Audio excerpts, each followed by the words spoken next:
നമസ്കാരം. മലയാളികൾ എന്നും യാത്രകൾ ഇഷ്ടപ്പെടുന്നവരാണ്. നിങ്ങളൊരു അന്താരാഷ്ട്ര യാത്രയ്ക്കുള്ള പുറപ്പാടിലാണോ? നിങ്ങൾക്ക് ഫാസ്റ്റ് ട്രാക്ക് ഇമിഗ്രേഷൻ എന്താണെന്ന് അറിയാമോ? ഡിജി യാത്രയെപ്പറ്റി അറിയാമോ? പ്രയോജനകരമായ ട്രാവൽ ട്രിപ്പുകൾക്കായി തുടർന്ന് കാണുക. അന്താരാഷ്ട്ര യാത്രകൾ പോകുന്നവർ ആ രാജ്യത്തെ ഇമിഗ്രേഷൻ നിയമങ്ങൾ മുൻകൂട്ടി അറിഞ്ഞിരിക്കുക. അത് അവിടെ എത്തുമ്പോൾ നിങ്ങൾക്ക് പ്രശ്നങ്ങൾ ഒഴിവാക്കാൻ സഹായിക്കും. ഉദാഹരണത്തിന് നവ്യ നായർ മുല്ലപ്പൂ അണിഞ്ഞിരുന്നതിനാൽ ഓസ്ട്രേലിയയിൽ എത്തിയപ്പോൾ വൻ പിഴ അടയ്ക്കേണ്ടി വന്നു. നിങ്ങളുടെ യാത്രാരേഖകൾ ജെനുവിനാണ് എന്ന് ഉറപ്പുവരുത്തുക. നിങ്ങളുടെ ലഗേജിൻ്റെ സൈസും ഭാരവും എയർലൈൻസ് നിയമങ്ങൾക്കനുസരിച്ചുള്ളതായിരിക്കണം. കൂടുതൽ ലഗേജ് ഉണ്ടെങ്കിൽ അത് പ്രീ ബുക്ക് ചെയ്യുന്നത് നല്ലതായിരിക്കും. എയർപോർട്ടിൽ ചെല്ലുമ്പോൾ അധിക ചാർജ് ഒഴിവാക്കാൻ ഇത് സഹായിക്കും. നിരോധിത വസ്തുക്കൾ പാക്ക് ചെയ്യാതിരിക്കുന്നതിന് പ്രത്യേകം ശ്രദ്ധിക്കണം. വസ്തുക്കളുടെ ലിസ്റ്റ് നിങ്ങളുടെ ടിക്കറ്റിൻ്റെ അവസാന ഭാഗത്ത് കൊടുത്തിട്ടുണ്ടായിരിക്കും. ടൂറിസ്റ്റ്, വിസിറ്റ്, ബിസിനസ് യാത്രകൾക്കായുള്ള പ്രധാന രേഖകൾ എന്തൊക്കെയാണ് എന്ന് നോക്കാം. നിങ്ങളുടെ പാസ്പോർട്ടിന് കുറഞ്ഞത് 6 മാസത്തെ വാലിഡിറ്റി ഉണ്ടായിരിക്കണം. വാലിഡ് വിസ ഉണ്ടായിരിക്കണം, അല്ലെങ്കിൽ വിസ ഓൺ അറൈവൽ ഫെസിലിറ്റി ആ രാജ്യത്തുണ്ടായിരിക്കണം. ഈ വിസ ഒരു ഓപ്ഷനാണ്. സന്ദർശകർ, ടൂറിസ്റ്റുകൾ എന്നിവർക്ക് റിട്ടേൺ ടിക്കറ്റ് മസ്റ്റാണ്. ചില രാജ്യങ്ങൾ മിനിമം ക്യാഷ് അല്ലെങ്കിൽ ക്രെഡിറ്റ് ഫെസിലിറ്റി ഉണ്ടായിരിക്കണം എന്ന് നിർബന്ധിക്കാറുണ്ട്. സുരക്ഷിതമായ യാത്രയ്ക്ക് ട്രാവൽ ഇൻഷുറൻസ് നല്ലതാണ്. നിങ്ങളുടെ ലോക്കൽ ട്രാവൽ, ഹോട്ടൽ അക്കോമഡേഷൻ മുതലായവയുടെ രേഖകൾ കൈവശമുണ്ടായിരിക്കണം. ചില രാജ്യങ്ങളിൽ ഹെൽത്ത് കാർഡ് ആവശ്യപ്പെടാറുണ്ട്. ഉദാഹരണത്തിന് യെല്ലോ ഫീവർ. വിമാനത്താവളത്തിൽ കുറഞ്ഞത് 2 മണിക്കൂർ നേരത്തെ എങ്കിലും എത്തിച്ചേരാൻ ശ്രമിക്കുക. നിങ്ങളുടെ ടിക്കറ്റിൽ നോക്കി വിമാനം ഏത് ടെർമിനലിൽ നിന്നാണ് ഡിപ്പാർട്ട് ചെയ്യുന്നത് എന്ന് മനസ്സിലാക്കുക. വിമാനത്താവളത്തിൽ എത്തിക്കഴിയുമ്പോൾ ടിക്കറ്റ്, പാസ്പോർട്ട് മുതലായവ സെക്യൂരിറ്റി ഏജൻസിയെ കാണിച്ചാൽ അകത്ത് പ്രവേശിക്കാം. ഡിജി യാത്രയിൽ രജിസ്റ്റർ ചെയ്തവർക്ക് ബയോമെട്രിക് ആക്സസ് മുഖാന്തരം പ്രവേശനം വളരെ എളുപ്പമാക്കാവുന്നതാണ്. ഇത് ഇൻ്റർനാഷണൽ ട്രാവലേഴ്സിന് ഉടനടി ആരംഭിക്കുന്നതായിരിക്കും. വിമാനത്താവളത്തിൻ്റെ ടെർമിനലിനുള്ളിൽ പ്രവേശിച്ചാൽ ഡിസ്പ്ലേ ബോർഡ് നോക്കി നിങ്ങളുടെ എയർലൈൻസിൻ്റെ ചെക്ക് ഇൻ കൗണ്ടറിലേക്ക് നടക്കുക. വെബ് ചെക്ക് ഇൻ ചെയ്തവർക്ക് ചെക്ക് ഇൻ എളുപ്പമാണ്. ചെക്ക് ഇൻ കൗണ്ടറിൽ നിങ്ങളുടെ പാസ്പോർട്ടും ടിക്കറ്റും കാണിക്കുക. അവർ ചില ചോദ്യങ്ങൾ ചോദിക്കും. നിങ്ങളാണോ ബാഗ് പാക്ക് ചെയ്തത്? ഉത്തരം അതെ എന്നാണ്. ഇനി അല്ല എങ്കിൽ ബാഗ് തുറന്ന് പരിശോധിക്കേണ്ടി വരും. നിങ്ങളുടെ ബാഗിൽ നിരോധിത വസ്തുക്കൾ എന്തെങ്കിലും ഉണ്ടോ എന്ന ചോദ്യത്തിന് ഉത്തരം ഇല്ല എന്നായിരിക്കണം. ഉണ്ട് എങ്കിൽ അത് തുറന്ന് പരിശോധിക്കേണ്ടി വരും. ഇനി മൂന്നാമതായിട്ട് നിങ്ങൾ മറ്റാരെങ്കിലും നിന്നും എന്തെങ്കിലും സാധനങ്ങൾ വാങ്ങിയിട്ടുണ്ടോ എന്നാണ്. ഇനി ഉത്തരം ഉണ്ട് എന്ന് ആണെങ്കിൽ ആ ബാഗ് തുറന്ന് വീണ്ടും പരിശോധിക്കേണ്ടി വരും. നിങ്ങളുടെ ബാഗ് എപ്പോഴെങ്കിലും അൺഅറ്റൻഡ് ആയിട്ട് വെച്ചിട്ടുണ്ടോ എന്ന ചോദ്യത്തിന് ഉത്തരം ഇല്ല എന്നാണ്.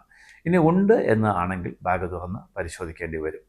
നിങ്ങൾ ചെക്ക് ഇൻ ഫോർമാലിറ്റികൾ കംപ്ലീറ്റ് ചെയ്ത് കഴിയുമ്പോൾ പാസ്പോർട്ട് തിരികെ വാങ്ങാൻ മറക്കരുത്. അതുപോലെ തന്നെ നിങ്ങളുടെ ബോർഡിംഗ് പാസ്, ചെക്ക് ഇൻ ചെയ്ത ബാഗേജിൻ്റെ കൗണ്ടർ ഫോയിൽ എന്നിവ കളക്ട് ചെയ്യാൻ ഒരിക്കലും മറക്കാതിരിക്കുക. ഇപ്പോൾ മിക്കവാറും എല്ലാ എയർലൈൻസുകളും പവർ ബാങ്കുകൾ ബാൻ ചെയ്തിട്ടുണ്ട്. അതുകൊണ്ട് ഇൻ്റർനാഷണൽ ട്രാവലുകൾക്ക് പോകുമ്പോൾ പവർ ബാങ്കുകൾ കൊണ്ടുപോകാതിരിക്കുന്നതാണ് നല്ലത്. നിങ്ങളുടെ ബോർഡിംഗ് പാസിൽ നോക്കി നിങ്ങളുടെ സീറ്റ് നമ്പർ, ഗേറ്റ്, അതായത് ബോർഡിംഗ് ഗേറ്റ്, സോണ് എന്നിവ നോക്കി മനസ്സിലാക്കി ഇമിഗ്രേഷൻ കൗണ്ടറിലേക്ക് നടക്കുക. ചെക്കിങ് കഴിഞ്ഞാൽ പാസ്പോർട്ടും ബോർഡിംഗ് പാസും കയ്യിൽ വെച്ച് ഡിസ്പ്ലേ ബോർഡിൽ നോക്കി ഇമിഗ്രേഷൻ കൗണ്ടറിലേക്ക് പോവുക. ഓഫീസറെ വിളിക്കുന്നത് വരെ അവരെ അപ്രോച്ച് ചെയ്യരുത്. അവർ ചില ചോദ്യങ്ങൾ ചോദിക്കും. പ്രധാനമായിട്ടും എവിടെ പോകുന്നു, എന്തിനു പോകുന്നു, എപ്പോഴാണ് തിരികെ വരിക എന്നൊക്കെ. അതിനൊക്കെ വളരെ കൃത്യമായിട്ടുള്ള ഉത്തരങ്ങൾ നൽകേണ്ടതുണ്ട്. Government of India Indian passport ഹോൾഡേഴ്സിനും OCI കാർഡ് ഹോൾഡേഴ്സിനും വേണ്ടിയിട്ട് fast track immigration check trusted travel program എന്ന ഒരു പദ്ധതി നടപ്പാക്കിയിട്ടുണ്ട്. ബയോമെട്രിക് സഹിതം പോർട്ടലിൽ രജിസ്റ്റർ ചെയ്തവർക്ക് സ്കാൻ ചെയ്ത് ക്യൂവിൽ നിൽക്കാതെ ഉള്ളിൽ പോകാവുന്നതാണ്. ഇമിഗ്രേഷൻ കൗണ്ടർ കഴിഞ്ഞാൽ ഒരു കസ്റ്റംസ് കൗണ്ടറുണ്ട്. നിങ്ങളുടെ കയ്യിൽ വിലപിടിപ്പുള്ളതും തിരികെ കൊണ്ടുവരാൻ ഉദ്ദേശിക്കുന്നതുമായ സാധനങ്ങളുണ്ടെങ്കിൽ അത് കസ്റ്റംസിനെ കാണിച്ച് ബോധ്യപ്പെടുത്തി റെസിപ്റ്റ് വാങ്ങേണ്ടതാണ്. തിരികെ വരുമ്പോൾ ഈ റെസിപ്റ്റ് കാണിച്ചാൽ നിങ്ങൾക്ക് ഡ്യൂട്ടി അടിക്കാതിരിക്കും. അതുപോലെ തന്നെ തിരികെ വരുമ്പോൾ ഈ റെസിപ്റ്റ് കാണിച്ച് ഈ ഡിക്ലറേഷൻ ക്യാൻസൽ ചെയ്യേണ്ടതും നിങ്ങളുടെ ഉത്തരവാദിത്തമായിരിക്കും. അടുത്തതായി ഡിസ്പ്ലേ ബോർഡ് നോക്കി സെക്യൂരിറ്റി ചെക്കിംഗ് ഏരിയയിലേക്ക് നടക്കുക. നിങ്ങളുടെ ഫോണ്, ചാർജർ, വാലെറ്റ്, വാച്ച് മുതലായവ ഒരു പോളിത്തീൻ ബാഗിലാക്കി സെക്യൂരിറ്റി ഏജൻസികൾ തരുന്ന ട്രേയിൽ വെച്ചാൽ സ്കാനിങ്ങിന് എളുപ്പമായിരിക്കുകയും അതുപോലെ തന്നെ മോഷണം പോകാൻ സാധ്യതകൾ കുറവായിരിക്കുകയും ചെയ്യും. 100 ml കൂടിയ ലിക്വിഡ് ബോട്ടിലുകൾ അനുവദനീയമല്ല. ശരീരത്തിൽ പേസ് മേക്കർ, അതുപോലെ ഏതെങ്കിലും സ്റ്റീൽ ബോൾട്ടഡ് റോഡ് എന്നിവയുണ്ടെങ്കിൽ മെഡിക്കൽ സർട്ടിഫിക്കറ്റ് കൈവശം ഉണ്ടായിരിക്കുന്നത് നല്ലതായിരിക്കും. സുരക്ഷാ പരിശോധനയ്ക്ക് ശേഷം സാധനങ്ങൾ കളക്ട് ചെയ്ത് ബോർഡിംഗ് പാസിൽ നോക്കി ഗേറ്റ് നമ്പർ മനസ്സിലാക്കി ഡിപ്പാച്ചർ ഗേറ്റിലേക്ക് പുറപ്പെടുക. ഇത് ഒരു വളഞ്ഞു പുളഞ്ഞ യാത്രയായിരിക്കും. ഡ്യൂട്ടി ഫ്രീ ഷോപ്പുകളുടെ നടുവിലൂടെയാണ് ഈ യാത്ര. നിങ്ങൾ എത്തുന്ന രാജ്യത്തിൻ്റെ നിയമമനുസരിച്ചുള്ള സാധനങ്ങൾ മാത്രം വാങ്ങിക്കുക. ഇന്ത്യയിൽ ഡ്യൂട്ടി ഫ്രീ ഷോപ്പുകൾ താരതമ്യേന സുരക്ഷിതമാണ്. എങ്കിലും നിങ്ങളുടെ ലഗേജുകൾ സുരക്ഷിതമായി വയ്ക്കുക എന്നത് നിങ്ങളുടെ തന്നെ ഉത്തരവാദിത്തമാണ്. പെയ്ഡ് യാത്രക്കാർക്കും ബിസിനസ് യാത്രക്കാർക്കും ലോഞ്ചുകൾ ലഭ്യമാണ്. ഗേറ്റ് 25 മിനിറ്റ് മുമ്പ് അടയ്ക്കുന്നതായിരിക്കും.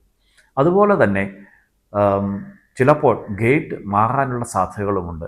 അതുകൊണ്ട് ഇത് ഡിസ്പ്ലേ ബോർഡിൽ ഇടയ്ക്ക് ചെക്ക് ചെയ്യുന്നത് നല്ലതായിരിക്കും. ബോർഡിംഗ് ഗേറ്റിന് സമീപം ഇരിക്കാൻ സീറ്റുകൾ സജ്ജമാക്കിയിട്ടുണ്ട്. നിങ്ങളുടെ സീറ്റ് നമ്പർ അല്ലെങ്കിൽ സോൺ നമ്പർ അനുസരിച്ചാണ് ബോർഡിംഗ് ചെയ്യുന്നത്. ബോർഡിങ്ങിൻ്റെ സമയത്ത് പാസ്പോർട്ടും ബോർഡിംഗ് പാസും സ്റ്റാഫിനെ കാണിക്കേണ്ടതായിട്ടുണ്ട്. നിങ്ങളുടെ ഹാൻഡ് ബാഗിൻ്റെ സൈസ് വലുതാണെങ്കിൽ ചിലപ്പോഴത് ചെക്ക് ഇൻ ബാഗേജിൻ്റെ കൂടെ വിടാൻ സാധ്യതയുണ്ട്. നിങ്ങളുടെ വിലപ്പെട്ട സാധനങ്ങളും ട്രാവൽ ഡോക്യുമെൻറ്റ്സും പ്രത്യേകം ഒരു ബാഗിലാക്കി ഈ ബാഗിൽ വെച്ചിരുന്നാൽ അവസാന നിമിഷത്തിൽ എടുക്കുന്നതിന് എളുപ്പമായിരിക്കും. അതുപോലെ തന്നെ ബാഗ് ചെക്കിങ്ങിന് കൊടുക്കുന്നതിന് മുമ്പ് സാധിക്കുമെങ്കിൽ അത് ലോക്ക് ചെയ്യുന്നത് സുരക്ഷിതമായിരിക്കും. വിമാനത്തേക്ക് പ്രവേശിക്കാൻ നിങ്ങളുടെ പാസ്പോർട്ടും ബോർഡിംഗ് പാസും കാണിക്കേണ്ടതായിട്ടുണ്ട്. യാത്രയിലുടനീളം എല്ലാ ഹൈ വാല്യൂ ഐറ്റംസും ട്രാവൽ ഡോക്യുമെൻറ്റ്സും കൈവശം വയ്ക്കേണ്ടതാണ്. നിങ്ങളുടെ ഹാൻഡ് ബാഗ് നിങ്ങൾക്ക് കാണത്തക്ക രീതിയിലുള്ള ഓവർ ഹെഡ് ലോക്കറിൽ വയ്ക്കുക. വിമാനത്തിൽ സാധാരണഗതിയിൽ ഭക്ഷണത്തിന് രുചി കുറവായിരിക്കും. അതുകൊണ്ട് തന്നെ എരിവും ഉപ്പും വളരെ കൂടുതലായിരിക്കും. എന്നാൽ കൂണ്, തക്കാളി എന്നിവ രുചികരമായിരിക്കും. എല്ലാവർക്കും വളരെ സുരക്ഷിതമായ യാത്രകൾ നേരുന്നു. നിങ്ങൾക്ക് ഈ വീഡിയോ ഇഷ്ടമായെങ്കിൽ സബ്സ്ക്രൈബ് ചെയ്യുക, ഷെയർ ചെയ്യുക, ലൈക്ക് ചെയ്യുക. എല്ലാവർക്കും നന്ദി, നമസ്കാരം.